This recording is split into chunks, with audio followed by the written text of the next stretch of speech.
Hello everyone. जो MA history IGNOU के related जो हमारा अभी दिसंबर में जो भी पेपर होने वाले हैं, तो मैक्सिमम 2 महीने रह गए हैं आप लोगों के पास कि आप कैसे तैयारी कर रहे हो इस चीज़ की। तो कहाँ से पढ़े, ये सबसे बड़े इश्यूज होते हैं।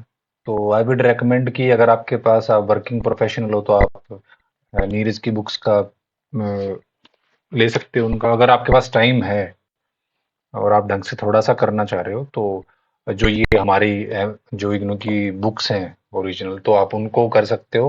थोड़ा सा टाइम कंज्यूम है, मैं उसी के रिगार्डिंग आपको वीडियो बना रहा हूँ, बट इसमें जो डाटा है वो कहीं मैच करता ही नहीं, ठीक है ना। तो ये इसको मैं स्टार्ट करूंगा, पूरी कंप्लीट करने की कोशिश करेंगे इसको जितना जल्दी हो सकता है। शॉर्ट नोट्स होंगे और आप इसको थोड़ा सा अपने, अगर आपके पास कॉपी है तो अपने साथ साथ नोट्स बनाते रहें। तो पूरे चैप्टर्स के 3-4 पेजेस के अंदर मैं आपको बताऊंगा। तो इसको स्टार्ट करते ही मैंने जस्ट वैसे पर्पज के लिए पहली स्लाइड लगाई है, ठीक है। तो हम नेक्स्ट जो हमारा वो है उस पे चलते हैं। तो जो हमारा नेक्स्ट जो हमारा टॉपिक स्टार्ट होता है, तो ये जो सबसे जो हमारा टॉपिक है, वो टॉपिक हमारा है अर्ली ह्यूमन सोसाइटीज के बारे में, कि अर्ली ह्यूमन सोसाइटीज कैसी थी। तो हम इसका सब्जेक्ट मैटर क्या है, सब्जेक्ट मैटर हम जो पढ़ेंगे वो सब्जेक्ट मैटर बोलते हैं कि हम पढ़ेंगे क्या, ठीक है। What will be study. तो इसमें हम ये पढ़ेंगे कि जो अर्ली सोसाइटीज थी, उन्होंने कैसे तो फूड एक्वायर करा था, कैसे वो रहते थे, कैसे कौन से टूल्स या टेक्नोलॉजी हम वो कौन से यूज करते थे, उनका बिलीफ सिस्टम क्या था, गॉड को कैसे मानते थे, रिलीजन क्या था। तो ये सब्जेक्ट मैटर था, ठीक है। अब एक डायग्राम है कि अगर क्वेश्चन ये आता है कि कैसे ह्यूमन जो क्रोनोलॉजिकल सोसाइटी की उसकी प्रोग्रेस कैसे पता चली कि कैसे हुई है। तो ये 5 स्टेप्स हैं। इसमें आपको जो सबसे पहले सोसाइटी आती है वो हंटर गैदरर की सोसाइटी आती है। देन जो अ, उसके बाद जो प्लांट और एनिमल डोमेस्टिकेशन की सोसाइटी आती है। उसके बाद पेस्टोरल नोमैडिक जो लाइफ स्टाइल था, जो एक तरह से जो जैसे जिसको चरागा बोलते हैं, कि जो अपनी गायों को चराते हैं या जो अपने अपने एनिमल्स को चरा के अपना उनसे ही दूध निकालते हैं, तो वो पेस्टोरल नोमैडिक थी। उसके बाद एग्रीकल्चर का पॉसिबल आया। उसके बाद जो सेडेंट्री और सेटल्ड लाइफस्टाइल थी, जो आज तक भी हम जी रहे हैं, उसके बाद वो कहीं उस तरह की सोसाइटी डेवलप हुई थी, ठीक है। तो अभी जो इसमें क्या था कि जो जो हंटर गैदर सोसाइटी थी, उसमें उनके सोर्सेज क्या हैं प्री हिस्टोरी। सबसे पहले तो प्री हिस्टोरी के बारे में पता होना चाहिए। प्री हिस्टोरी में कोई भी रिटर्न रिकॉर्ड्स नहीं होते प्री हिस्टोरी में। और उसके रिकॉर्ड क्या थे, आर्कोलॉजिकल फाइंडिंग्स थी, जो एक तरीके से केव्स के अंदर या कहीं फोसिल्स हड्डियां या बोन्स उनसी मिली थी। तो वो एक तरह से केव्स भी थी। जेनेटिक्स के जो इसमें जेनेटिक इसलिए क्योंकि डीएनए हमने चेक करा था बोन्स की, हमने उनके उनके फेशियल जो स्ट्रक्चर्स था उसको हमने चेक करा था, डीएनए भी हमने मैच करा था। और थोड़ा सा एंथ्रोपोलॉजिकल, जो एंथ्रोपोलॉजिकल मतलब ह्यूमन से रिलेटेड जो भी फोसिल्स मिले थे हमें, उनकी हमने जांच करके इसके सोर्सेज हमें मिले थे। और अब क्वेश्चन ये भी आ सकता है कि क्या क्या टेक्निक्स हैं, कि कैसे हम फोसिल्स की आर्कोलॉजी हमें कैसे हेल्प करती है। तो उसकी टेक्निक सबको पता होती है। एक तो जो C14 रेडियो कार्बन डेटिंग होती है, जो हम मोस्टली यूज करते हैं, उसमें कोई भी फोसिल होता है उसकी जो हाफ लाइफ होती है वो 5730 ईयर्स होती है। तो इसके बाद वो एक तरीके से अपनी जो, क्योंकि जब डेथ होती है तब हम कार्बन 14 है उसको कंज्यूम करना बंद करते हैं। तो इतने साल के बाद किसी भी बंदे के अंदर 5330 ईयर्स के बाद उसकी जो एक तरीके से उसकी जो अमाउंट होती है C14 की, वो आधी हो जाती है। तो हमें पता चल जाता है कि उसकी डेथ इतने दिन पहले हुई थी, ठीक है। बट ये लिमिटेड, C14 की सबसे बड़ी लिमिटेशन है कि वो मैक्सिमम हमें इससे पता चल सकता है 9000, एक तरीके से मैक्सिमम 9000 ईयर्स तक की कोई चीज है हम उसका फाइंड कर सकते हैं। तो ये बहुत छोटे ही टाइम है, इसमें कुछ ज्यादा टाइम नहीं है, ये 9000 साल तक हम इसको फाइंड कर सकते हैं। उसके बाद आती है पोटासियम आर्गन डेटिंग। ये एक पोटासियम का आइसोटोप होता है। अब क्या होता है कि जो जो पोटासियम की रॉक्स होती हैं, वो एक टाइम के बाद आर्गन में कन्वर्ट होती हैं। आर्गन क्या गैस होती है एक तरीके से, ये वैसे तो ये रेडियो एक्टिव भी गैस होती है। तो ये एक तरीके से उसकी अमाउंट हम चेक करते हैं कि कितने टाइम के बाद, और ये बहुत लंबे टाइम तक हम प्रिडिक्ट कर सकते हैं। 1.3 बिलियन साल का अगर कोई फॉसिल है पुराना, या कोई भी आर्कोलॉजिकल फाइंडिंग है, हम उसको चेक कर सकते हैं उसकी डेट इससे, मोस्टली पोटेशियम आर्गन डेटिंग से। ठीक है। अब जब हमें उनकी जो सोसाइटीज के बारे में पता चला था, तो हमें जो पोटरीज थी कि उसका एनालिसिस करा हमने, एनिमल रिमेन्स थे उनका एनालिसिस करा हमने, और जो होमोसेपियंस वर्सेस होमोनिड्स, उनकी जो डीएनए का ब्लड एनालिसिस था। होमोनिड्स के होते थे जो पहले हमारा सबसे पहला प्राइमेट्स का ऑर्डर था, जो हमारे एक तरीके से जो हमारे एप्स थे, ग्रेट एप्स थे, ओल्ड वर्ल्ड मंकीज थे या न्यू वर्ल्ड मंकीज थे, जो गरीला चिंपैंजी जो होते हैं। तो कहीं ना कहीं हमें उनसे ही कनेक्ट करा जाता है पहले प्राइमेट्स ऑर्डर में, कि पहले गोरिल्ला और उनके साथ ही हमारी प्रोग्रेस हुई थी। तो ये होमिनिड्स की थी। अब यूनिट वन यहाँ से स्टार्ट होती है मोस्टली, जो हंटर गैदर सोसाइटी होती है। तो जो सबसे पहले ये बोला जाता है कि मैक्सिमम सबसे पहले जो कोई भी सोसाइटी डेवलप हुई थी वो हंटर गैदर्स की थी। अब जो होमिनिड्स इवोल्व हुए थे फर्स्ट टाइम अर्थ के ऊपर, वो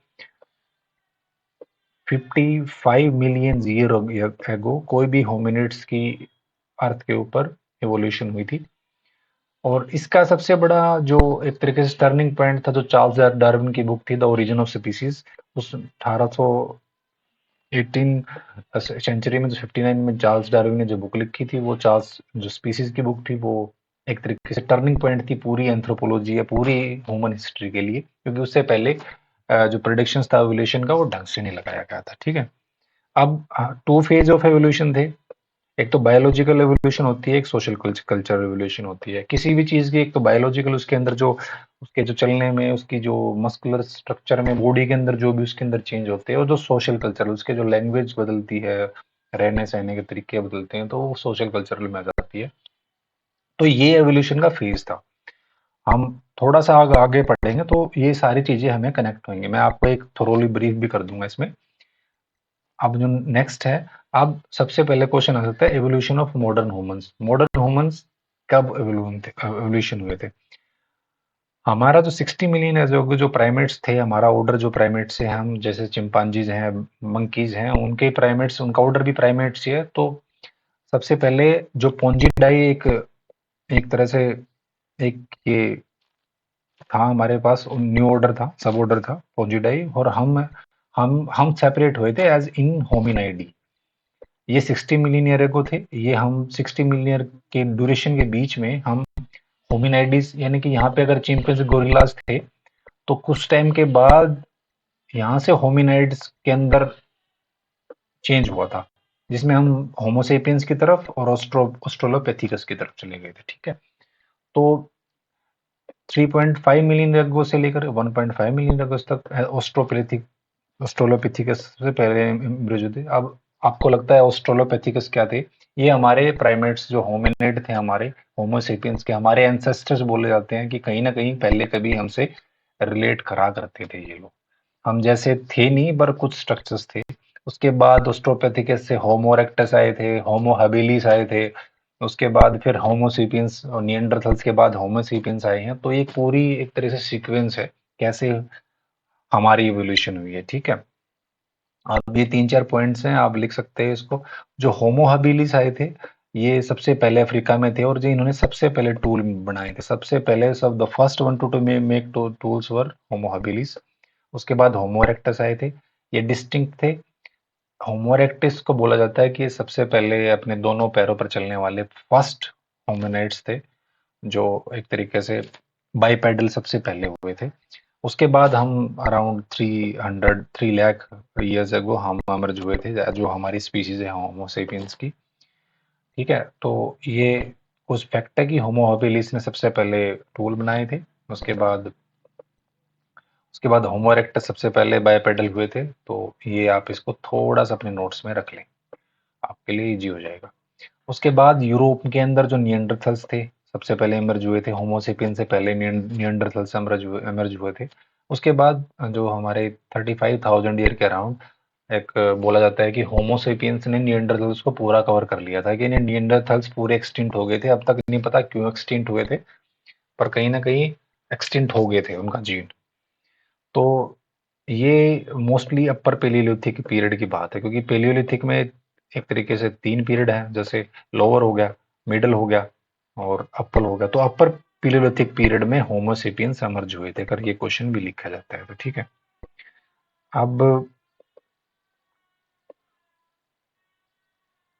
अब जो हम बोलते हैं कि सबसे पहले ये हमें पता चल गया, और एक एक क्वेश्चन ये भी आ सकता है कि जो ऑस्ट्रोलोपिथिकस थे उनके जो ब्रेन का साइज था, जो होमो हबिलिस थे, क्योंकि देखो टाइम के साथ ना ब्रेन का साइज यहाँ से यहाँ तक इंक्रीज होता जाएगा, क्योंकि हमारा ब्रेन का साइज है जो वो 1250 सीसी से लेकर 1450 सीसी, जो हमारा सबसे बड़ा जो, तो सबसे बड़ी बात जो ह्यूमन की इवोल्यूशन हुई थी वो ऑस्ट्रोलोपिथिकस से लेकर होमो हबिलिस में इतना गया था, फिर होमो इरेक्टस में थोड़ा सा साइज फिर बढ़ा था, और हमारा होमो सेपियंस में सबसे बड़ा ब्रेन का साइज बढ़ा था। तो जहां तक ब्रेन का साइज की बात हो, ब्रेन के साइज में आ, जब तक कैपेसिटी बढ़ेगी तो हमारी जो बाकी ब्रेन फैकल्टीज हैं, जो भी हमारी थिंकिंग पावर है वो बढ़ेगी ऑब्वियसली। तो हमने एवोल्यूशन इनसे अच्छा करा था। तो ये एक तरीके से हमारा जो होमोजेनाइजेशन की प्रोसेस थी, होमोजेनाइजेशन की प्रोसेस को यही बोलते हैं कि जो होमोजेनाइजेशन की प्रोसेस है वो यही है कि हमने कैसे इवोल्व करा as a person, as a human beings, strong human being. ठीक है।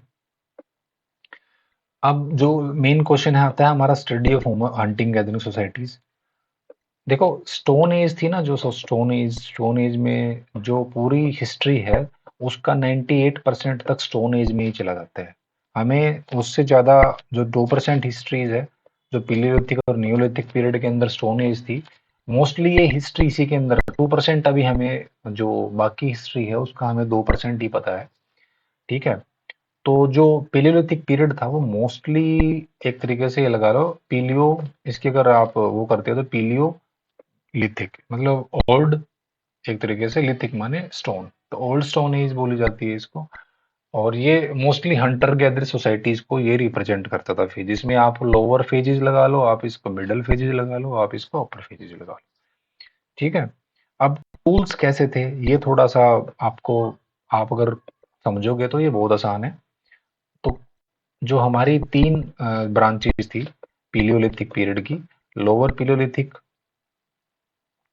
ठीक है, फिर जो हमारा मिड था, फिर हमारा था अपर।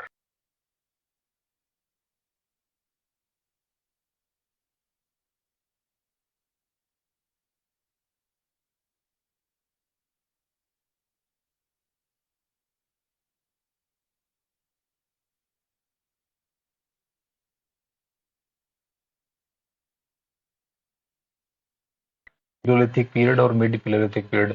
मिड पिलोलिथिक पीरियड में निएंडरथल्स एमर्ज हो गए थे। इन्होंने, इनका जो टूल कल्चर था वो मुस्टेरियन टूल कल्चर था। मुस्टेरियन एक जगह है फ्रांस के अंदर, तो उस जगह से टूल्स मिले थे, जो हमारे टूल्स इन्होंने यूज करे थे निएंडरथल्स ने मिड पिलोलिथिक में। लोअर पिलोलिथिक में क्या था, इसमें भी आगे मैं आपको पढ़ाऊंगा कौन से टूल्स थे। तो आप एक ये लगो, जो निएंडरथल्स थे वो मिड पिलोलिथिक पीरियड में आए थे। ठीक है। तो अभी नेक्स्ट में चलते हैं हम।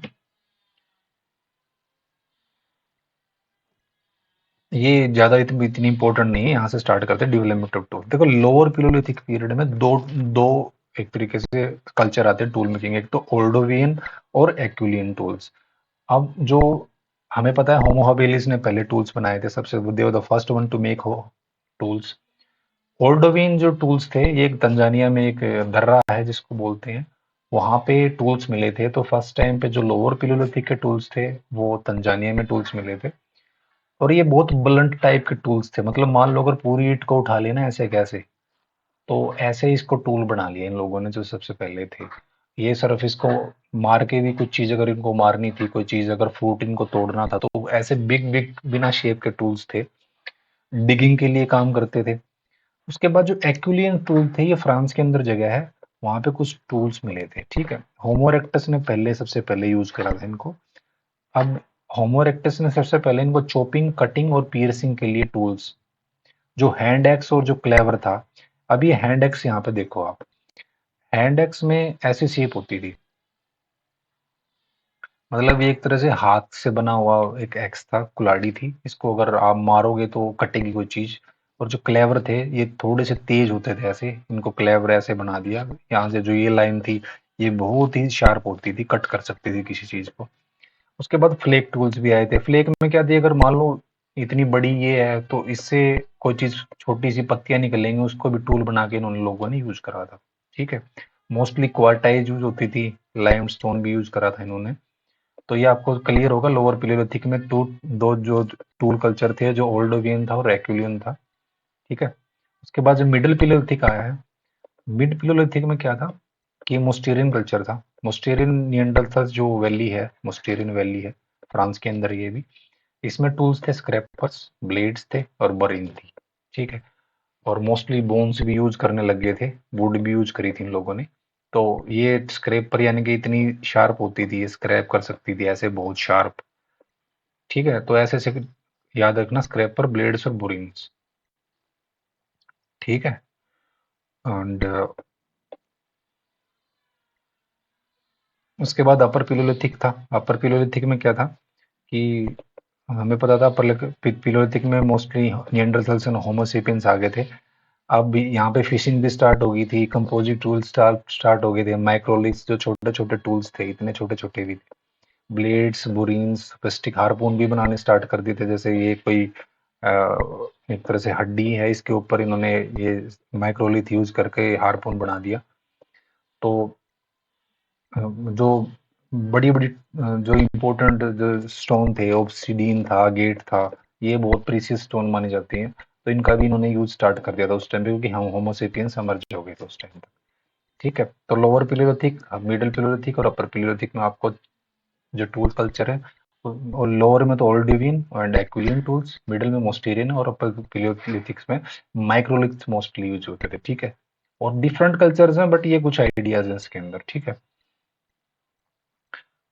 नहीं, वो जो अब जो रह गया कि हैबिटेशन का कैसा था हंटर गैदर सोसाइटीज का। अब देखो, होमो हैबिलिस टूल्स बनाए थे, मोस्टली प्लांट डाइट थी, रा फूड ही कंज्यूम करते थे। अगर कोई स्क्वेंजर यानी कि कोई अगर उनको मीट मिलता था किसी भी जानवर का, तो वो कच्चा खा जाते थे। Homo erectus first time fire use करा था इन्होंने। केव डिवेलर फर्स्ट टाइम थे ये। इतने साल तक ये ग्रुप में रहते थे, 20-30 लोग भी रहते थे, मैन हंटिंग करते थे। मोस्टली लोग जो मेल थे वही हंट करते थे। और ये फूड को सबसे पहली चीज हुई थी, जो भी मीट था ये उसको पका के खाने लगे थे होमो इरेक्टस। ठीक है। अब निएंडरथल्स आए थे, होमो सेपियंस आए थे। निएंडरथल्स और होमो सेपियंस में बिग बिग गेम हंटिंग, यानी कि बड़े बड़े जानवरों को, कई कई बड़ी बड़ी, यानी कि सपोज यहाँ पे बहुत सारे जानवर हैं, ये जानवर हैं, और यहाँ पे एक तरीके से बहुत खाई है। तो ये इसको बोल बोल के इन सारे जानवरों को यहाँ से खाई में फेंकते थे और इनकी डेथ हो जाती थी। तो बड़े बड़े माने कि हजार हजार का, हजार हजार जानवर को इन्होंने एक साथ मारा हुआ है। तो होमोसेपियंस हम थे, और हमने अपना, हमारा जो ब्रेन था उसकी वजह से ये सब कुछ कर पाए थे। अब जो हंटर गैदर सोसाइटीज का जो आर्ट था, अब आर्ट क्या था कि बेसिक नॉलेज तो उनको थी। अब क्या था कि रॉक में अगर मान लो भीमबेटका की केव्स हैं, तो रॉक में एक तरीके से इन्होंने अपनी पेंटिंग्स बनाई थी, फिगर बनाए थे, जंबल से पेजेस थे, कुछ क्लियर नहीं थे। उसके बाद जो होमो हबिलिस इरेक्टस थे, ये कम्युनिकेशन तो कर नहीं सकते थे, बट सिंबल्स बनाए थे इन्होंने अपने। ये बात इनकी, तब तक कम्युनिकेशन इतना इवोल्व हुआ नहीं था।